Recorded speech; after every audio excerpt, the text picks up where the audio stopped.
L2 Lucifer చిత్రానికి కొనసాగింపుగా part 2 Empuraan సినిమా మోహన్ లాల్, పృథ్వీరాజ్, టోవినో థామస్ లీడ్ రోల్లో నటించిన ఈ సినిమా ఈ రోజైతే థియేటర్స్లో రిలీజ్ అయింది.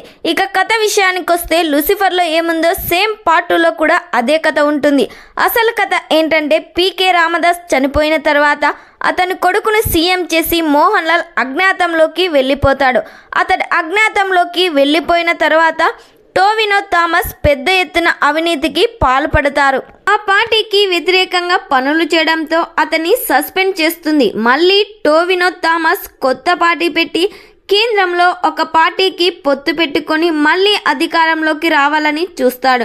మోహన్ లాల్ గారు జతిన్ చేసే అరాచకాలను ఎలా అడ్డుకుంటాడు, మళ్ళీ పార్టీని ఏ విధంగా నిలబెడతాడు, మోహన్ లాల్ను పృథ్వీరాజ్ ఏ విధంగా సహాయం చేశాడన్నదే స్టోరీ. సినిమా ప్లస్ పాయింట్స్ వచ్చేసి మోహన్ లాల్ నటన, స్టైలిష్ యాక్షన్, డైరెక్షన్ ఈ సినిమాలో విజువల్ వండర్గా తీర్చిదిద్దారు.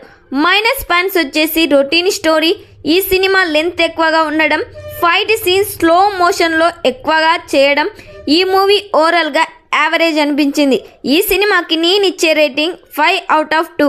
ఈ సినిమా మీరు చూసి ఉంటే మీరెంత రేటింగ్ ఇస్తారో ఖచ్చితంగా కామెంట్ చేయండి.